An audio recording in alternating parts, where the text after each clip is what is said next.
ಅಕ್ಷಯ ತೃತೀಯದ ದಿನ ಚಿನ್ನನೇ ತಗೊಬೇಕು ಅಂತ ಯಾವ ಪುರಾಣದಲ್ಲಿ, ಯಾವ ಶಾಸ್ತ್ರದಲ್ಲಿ, ಯಾವ ವೇದದಲ್ಲೂ ಬರ್ದಿಲ್ಲ. ನೀನು ಮನೆಯಲ್ಲಿ ಅಕ್ಷಯವಾಗಬೇಕು ಅನ್ನೋ ಉದ್ದೇಶಕ್ಕೆ ನಾವು ಅಭಿವೃದ್ಧಿಯ ಸಂಕೇತವಾಗಿ ಅಕ್ಷಯ ತೃತೀಯವನ್ನ ಆಚರಣೆ ಮಾಡ್ತೀವಿ. ಅಕ್ಷಯ ಬಂಗಾರ ಮನುಷ್ಯ ತಿನ್ನಕ್ಕಾಗಲ್ಲ. ಲಕ್ಷ್ಮಿಯ ಸ್ವರೂಪದಲ್ಲಿ ಇರುವಂತ ಯಾವುದೇ ಒಂದು ವಿಚಾರದಲ್ಲೂ ನೀವು ಭಕ್ತಿಯನ್ನ ಇಟ್ಟು ಅದ್ರ ಮನೆಗೆ ತಂದ್ರೆ ಅದು ಸರ್ವಶ್ರೇಷ್ಠವೇ. ಇಂತ ಚಿನ್ನನೇ ತರಬೇಕಂತಿಲ್ಲ. ಚಿನ್ನ ತಂದ್ರು ಕೋಟಿಗಟ್ಲೆ ದುಡ್ಡಿದ್ರು ಕೆಜಿ ಗಟ್ಲೆ ಚಿನ್ನ ಇದೆ, ತಿನ್ನಕ್ಕಾಗಲ್ಲ. 1 ಕೆಜಿ ಅಕ್ಕಿ ತಂದ್ರು ಕೂಡ 1 ಕೆಜಿ ಅಕ್ಕಿನ ದಾನ ಮಾಡ್ಬೇಕು ಅಂತ ಕೂಡ ಇದೆ.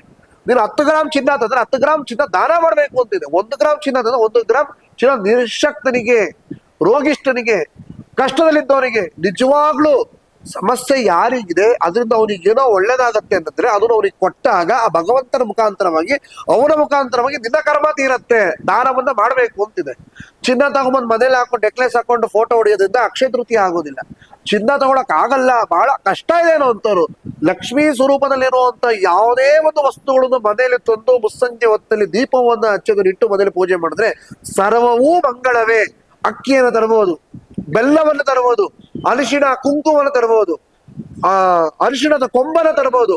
ಗೊತ್ತಾಯ್ತಾ? ಮಂಗಳ ದ್ರವ್ಯಗಳು ಅಂತ ಏನೇನಿದೆ ಎಲ್ಲದನ್ನೂ ತಂದು ಮನೆಯಲ್ಲಿಟ್ಟು ಪೂಜೆಯನ್ನ ಮಾಡಿ ಅದು ನಿಮಗೆ ಯಾರಿಗೆ ನಿಶಕ್ತರಿದ್ದೀರ ಅವ್ರಿಗೆ ಕೊಡುವಂಥದ್ದು.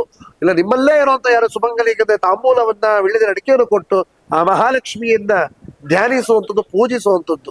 ಅಷ್ಟು ಬಿಟ್ರೆ ಅದನ್ನಿಟ್ಟೊಂದು ಪೂಜಿಸಿ ಅದೊಂದು ದಾನವನ್ನ ಮಾಡಬೇಕು. ಅರ್ಧ ಭಾಗ ನೀನ್ ಇಟ್ಕೊಂಡು ಅರ್ಧ ಭಾಗ ಇವನು ದಾನ ಮಾಡ್ಬೇಕು ಅನ್ನೋದು ಸ್ಪಷ್ಟ ಇರೋದು ಉಲ್ಲೇಖ. ಇವ್ರು ತಂದುಬಿಟ್ಟು ನೆಕ್ಲೆಸ್ ಹಾಕೋ ಸ್ಟೇಟಸ್ ಹಾಕೊಳ್ಳೋದಲ್ಲ ಅಕ್ಷಯ ತೃತೀಯ ಅಂದ್ರೆ. ಲಕ್ಷ್ಮೀ ಸ್ವರೂಪದಲ್ಲಿ ಇರುವಂತದ್ದು ಯಾವುದೇ ವಸ್ತುಗಳನ್ನು ಮನೆಯಲ್ಲಿ ತಂದು ಆರಾಧನೆ ಮಾಡಿದ್ರೆ ಅದು ಅಕ್ಷಯವಾಗುತ್ತೆ. ಚಿನ್ನ ಅಕ್ಷಯದ ಪ್ರಯೋಜನ ಇಲ್ಲ. ರೋಗ ಬಂದಾಗ ತಿನ್ನಕ್ಕಾಗಲ್ಲ. ಮನುಷ್ಯನಿಗೆ ಬೇಕಾಗಿರೋದು ಅನ್ನ, ಅನ್ನಂ ಪರಬ್ರಹ್ಮ ಅಂತ ಹೇಳಿದೆ. ಈಶ್ವರನು ಕೂಡ ಅಕ್ಷಯ ಭಿಕ್ಷೆನ ಬೇಡಿ ಅನ್ನವನ್ನು ತಿಂದನೆ ಅಂತ ಅಕ್ಕಿಯನ್ನು ತಂದು ಮನೆಯಿಟ್ಟು ಪೂಜೆ ಮಾಡಿ ಅನ್ನ ಅಕ್ಷಯವಾಗ್ಲಿ, ದರಿದ್ರ ದೂರವಾಗತ್ತೆ, ರೋಗಗಳು ದೂರವಾಗತ್ತೆ, ಎಲ್ಲ ಕಡೆ ಮಂಗಳಕರವಾಗತ್ತೆ, ಮಂಗಳಮಯವಾಗುತ್ತೆ.